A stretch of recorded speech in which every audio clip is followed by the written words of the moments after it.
मैंने आज का दिन मुसलमान लोगों के लिए रखा था। उनके दिल में ये ना हो कि भाई मेरे लिए तो कुछ नहीं कहा, वैसे मैंने सबके लिए कहा, लेकिन तुम्हारे पर कोई अगर भाषा का कोई गुबार चढ़ा हुआ है तो मैं उसको कर दूंगा, ऐसी कहा। लेकिन परमात्मा खुदा कभी भाषा से नहीं मिलता। या हिंदी बोलो या उर्दू बोलो, फारसी, अंग्रेजी, संस्कृत, कोई बात हो, वो भाषा में नहीं बना है, ना भाषा से मिलता है। वो तो मिलते मिलेगा पाक साहब निर्मल मन जन सो मोहि पावे और मोह चलचित्र कपट नहीं भांगे। बड़े साफ शब्दों में ये सब लिखा पड़ी तुम्हारे घर में रखी है कि जब तक तुम्हारा मन निर्मल पाक साफ पवित्र नहीं होगा, न खुदा का दीदार होगा, न परमात्मा का, न कोई देवी देवता, कि आपको कुछ मिलने वाले नहीं। और किसी को मिले हो तो बता दीजिएगा, आप किसी दिन से पूजा की कोई मिला? आज की तिथि ये लाखों बरस से मनाई जा रही विजया दिवस। आदमी मर जाता दोबारा आता नहीं है। तुम्हारा रावण रोज पैदा होता, साल भर में फिर पैदा होता, फिर साल भर में पैदा होता। ये सब क्या? इस बखेड़े में पढ़कर श्रम समय पूंजी क्यों बर्बाद करते हो?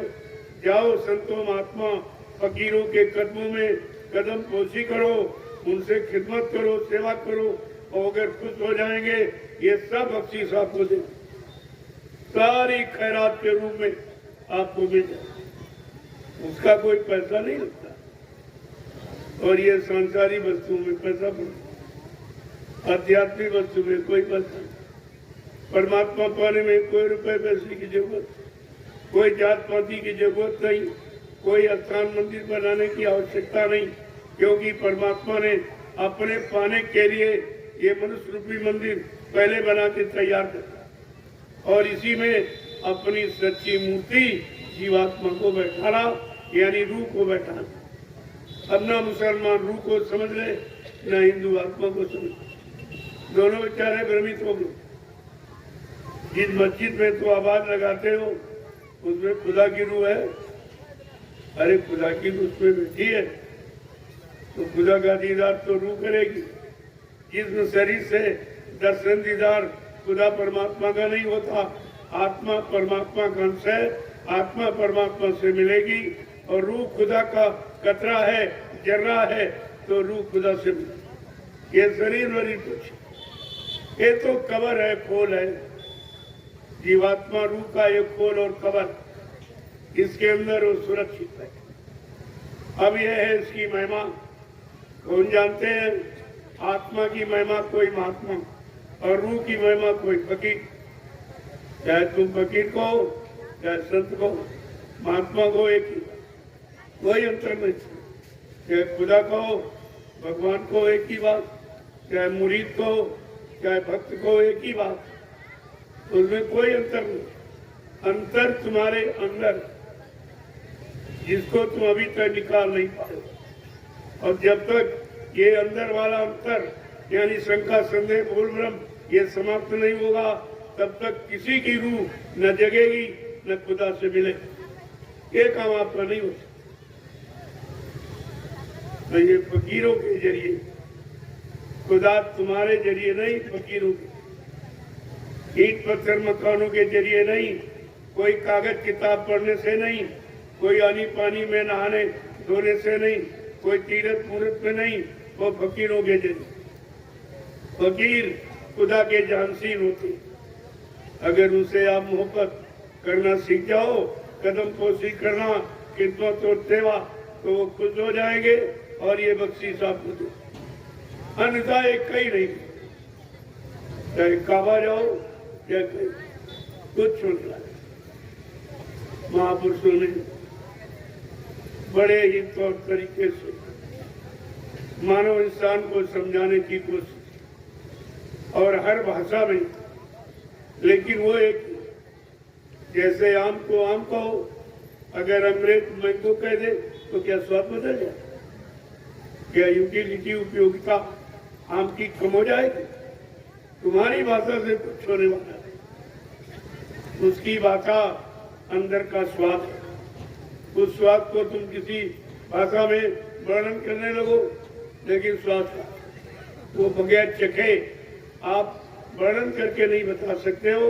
जब तक जीवा उसका पान नहीं करेगी, वो पहचान जीवा के पास है स्वादों की। मीठा है, खट्टा है, नमकीन, कोई स्वाद वो जीवा बताए। तो आपको तो सब जानकारी रखनी चाहिए। तो वो कितना सरल मनोविज्ञान है, उसको तो आप समझने की कोशिश नहीं करते। जो सरल है उसे समझने का प्रयास नहीं करते, जो कठिन उसके पीछे पड़े, इसलिए वहां कुछ आपको मिला नहीं। मैंने बहुत लोगों से पूछा, पंडा पुजारियों से पूछा कि तुमको भगवान मिला, तुमको देवी देवता मिले जिनकी पूजा करते हो, जिन पर खर्चा करते हो। आज ये विजयादशमी का पर्व सारे हिंदुस्तान में मनाया जा रहा, लेकिन विजय किसी की नहीं। ये काल से सब हार गए, सब हार गए, किसी को विजय प्राप्त नहीं। तो आपको क्या सोचना चाहिए कि आखिरकार ये पर्व, ये तिथि त्योहार, ये रस्म रिवाज, ये क्यों मनाया जा रहा है? इनका हमारे जीवन से क्या संबंध है?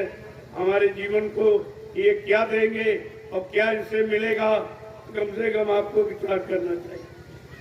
लेकिन कोई विचारवान नहीं, न कोई विचारवान है, न कोई शीलवान है, न विवेकवान है, न चरित्रवान है। तो सब मतलब यानी गंदगी में जाके फंस गए। अब जो मिलना था वो भी तुम्हारे यानी आज से करोड़ों को दूर चला। कितना अल्लाह मचाओ खुदा नहीं, अल्लाह में अल्लाह नहीं है, यही तुम्हारी भूल है। और 5-5 बार नमाज अदा करता मुसलमान, तो एक बार में खुदा नहीं। कभी आपने इस पर विचार किया है? अगर किसी व्यक्ति को 2-3 बार बुलाओ और ना बोले तो आपको शंका हो जाती है कि हमसे नाराज हो गया, बोलता क्यों नहीं? फिर आप उसकी नाराजगी का कारण ढूंढते हो।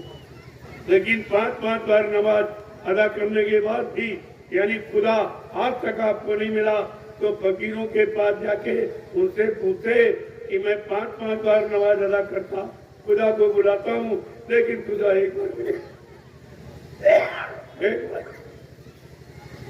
भी नहीं।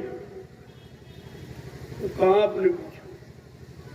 तो धीरे धीरे धीरे अल्लाह मचाने की आदत बना ली, उसी आदत को इबादत करने लगी। कम से कम कुछ तो समझो कि लाभ किससे मिलेगा। लाभ पाने के लिए सुबह शाम तक कितनी दौड़ भाग करते हो, कोई खेती में, दुकान में, दफ्तर में, बिजनेस में, व्यापार में, मजदूरी में, ये केवल लाभ पाने की। और ये जो पूजा और पाठ और इबादत जो कर रहे हो, इसमें कोई लाभ मिला आपको? तो कम से कम आपको इसकी जानकारी करनी चाहिए थी कि मैंने बहुत श्रम, समय और पूंजी खर्च किया, लेकिन मिला कुछ कोई नहीं। जग अंधा पुण्य अंधा, ताते मच गई अंधाधुंध। यहाँ तो अंधाधुंध मची है, पत्थर के नाम पर, कागज के नाम पर, पानी के नाम पर, तीर्थ के नाम पर, मूर्त के नाम पर, सब झगड़ा मचा। अब कुछ होने वाला नहीं।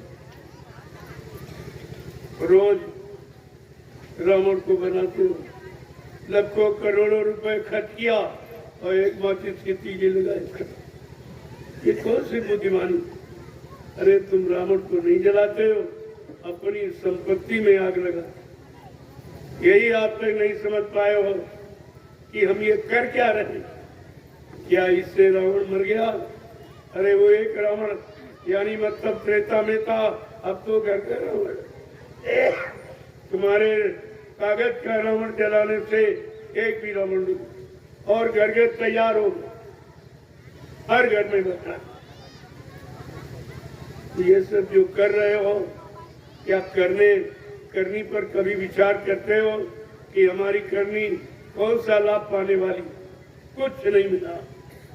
और ऐसे कितने तुम्हारे पूर्वज मर के चले गए लाभ, और तुम ही मर के चले जाओ, तुम्हें भी लाभ नहीं मिलेगा।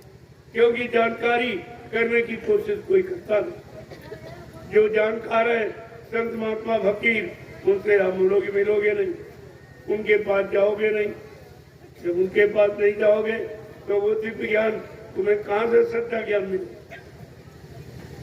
तो इसलिए मैंने आज का दिन मुसलमान भाइयों के लिए रखा ताकि इनके अंदर कोई भेदभाव मतभेद ना आवे कि भाई हमारे लिए कुछ नहीं कहा।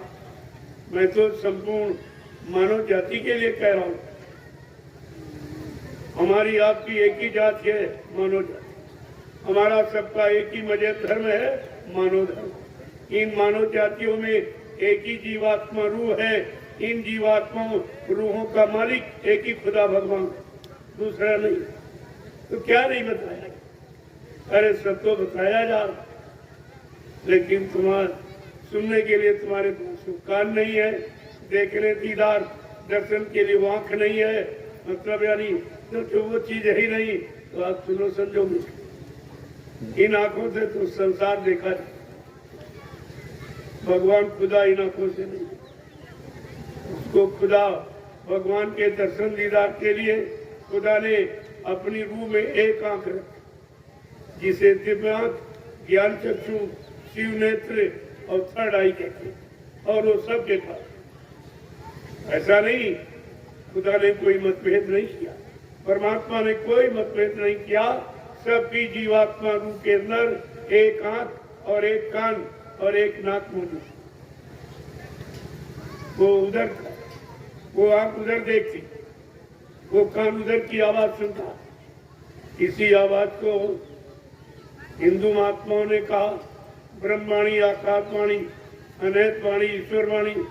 मुसलमान फकीरों ने कहा कलमा और आयत। एक ही चीज, केवल भाषा का झगड़ा तुमने यहाँ खत्म खड़ा कर दिया और उसी झगड़े में तुम पिस रहे हो, एक दूसरे से नफरत। जबकि मजहब टूटे हुए दिलों को जोड़ता है। तुम्हारा मजहब धर्म एक दूसरे से झगड़ा सिखाता, रागद्वेष करना सिखाता। ये सब क्या? ये फकीरों की तालीम, संतों का संदेश जो आपके लिए आया, उसको आपने सुना ही नहीं, न सुना है और न आपने अपने जीवन में उतार कर अपने मन बुद्धि चित्त को कभी पाक साफ निर्मल नहीं बना पाए। तो गंदगी में तो कोई चीज दिखाई नहीं दी। इसलिए बड़े गौर ख्याल के साथ जरा फकीरों के वचनों को सुनी, संतों महात्माओं की तालीम को जरा समझ लीजिए। तो एक काम आपका जल्दी, कहीं जाना नहीं है, न कहीं ढूंढना खोजना। वो कहीं आड़ों पहाड़ों गुफाओं जंगलों में नहीं रहता। वो हमारे आप के सबके इसी जिस्मानी मस्जिद में जो खुदा की रूह है, वो असली वही बस इसी की तो जरूरत है, क्योंकि रूह खुदा का दीदार करेगी। ये जिस्म दीदार नहीं करेगा। जिस्म तो जला दिया जाएगा या गड्ढा खोद के कब्रिस्तान में गाड़ दिया जाएगा। ये कहाँ जाएगा?